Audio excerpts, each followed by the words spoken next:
What if India's most secret nuclear submarines are not the final expression of its undersea deterrence, but merely a transitional phase in a much larger strategic evolution? As India steadily advances toward the S-5 class of next-generation nuclear-powered ballistic missile submarines, a deeper and far more consequential question begins to emerge.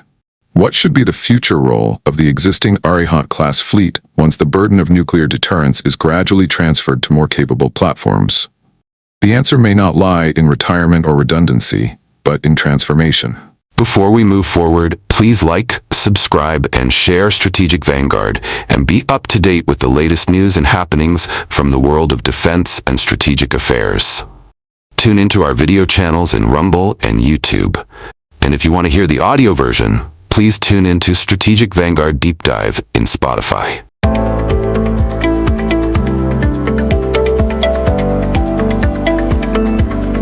The idea of converting India's Arihant-class SSBNs into SSGNs, guided missile submarines designed for conventional precision strike, represents not just a technical shift, but a doctrinal reorientation of India's maritime strategy. And when combined with the possibility of constructing additional Arihant derivative submarines directly as SSGNs, India may be looking at the foundation of a dual-layered underwater force structure that blends deterrence with dominance. India's nuclear doctrine has long rested on the principle of credible minimum deterrence, with survivability as its central pillar. In this framework, sea-based deterrence plays a critical role, as submarines provide the most secure second strike capability. The induction of INS Arihant marked a historic milestone, followed by INS Arighat and the subsequent S4 and S4 Star platforms. These submarines, armed with K-15 and K-4 submarine-launched ballistic missiles, established the foundation of India's underwater nuclear deterrent. However, despite their strategic importance, these platforms operate within certain constraints, particularly in terms of missile range and payload capacity when compared to the evolving threat environment, especially in relation to China. To effectively hold adversary targets at risk, these submarines may need to operate closer to contested zones, thereby increasing their exposure in an era of rapidly advancing anti-submarine warfare technologies. This is precisely where the S-5 program alters the strategic equation. Designed to be significantly larger, with an estimated displacement of around 13,000 tons, and equipped with longer-range SLBMs such as the anticipated K-5 and K-6, the S-5 class is expected to provide India with a far more robust and survivable second strike capability. Once these submarines become operational, the core responsibility of nuclear deterrence patrols will logically transition toward them. And in that transition lies a critical opportunity.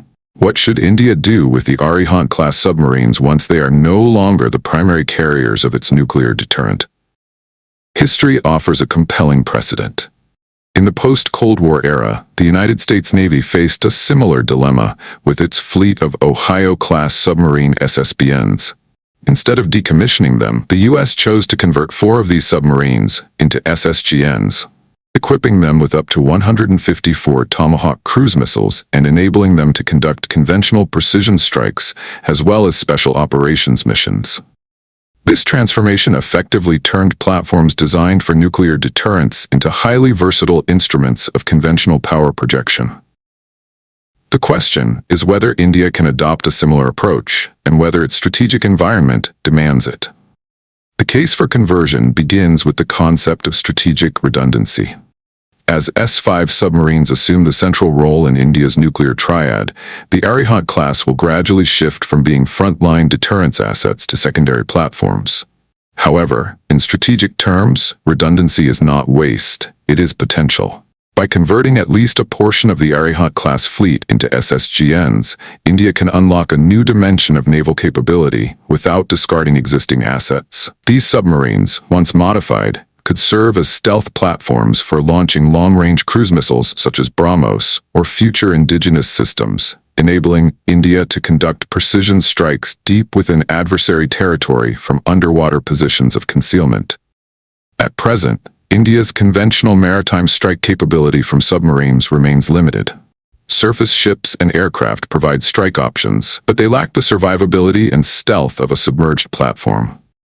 An SSGN, by contrast, operates in the shadows, capable of remaining undetected while delivering significant firepower.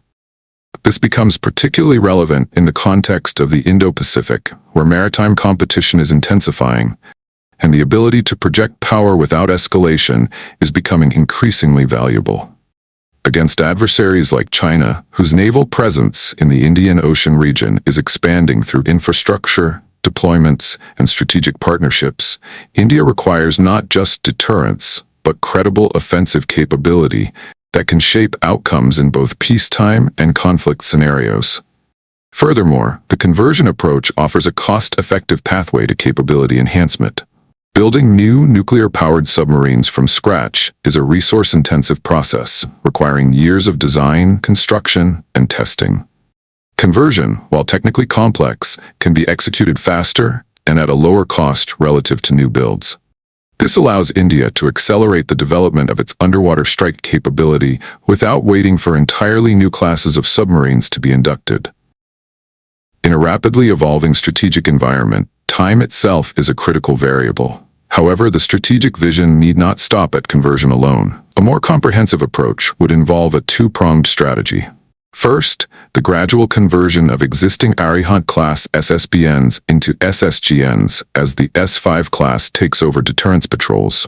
And second, the construction of additional Arihant derivative submarines designed from the outset as SSGNs. This would allow India to build a dedicated fleet of guided missile submarines optimized for conventional strike missions, rather than retrofitting all capabilities into converted platforms. Such an approach mirrors the logic of force specialization, where different platforms are tailored for distinct roles, rather than attempting to make one platform perform all functions. Designing new SSGNs based on the Arihant platform would also provide India with the flexibility to incorporate lessons learned from both its SSBN program and global best practices. These submarines could be optimized for higher cruise missile capacity, improved stealth features, and enhanced mission versatility, including potential roles in intelligence gathering and special operations. Over time, this could evolve into a structured underwater force comprising 3 layers: S5 class SSBNs for nuclear deterrence, converted Arihant-class SSGNs for transitional strike capability, and newly built SSGNs for long-term conventional dominance. Yet, this vision is not without its challenges. Converting SSBNs into SSGNs requires significant structural modifications, particularly in the missile compartment, which must be adapted from ballistic missile tubes to accommodate multiple cruise missiles, potentially through vertical launch systems. Fire control systems, targeting integration, and mission planning frameworks would also need to be redesigned to support conventional strike roles. These are not trivial adjustments. They demand a high level of technical expertise and industrial capability.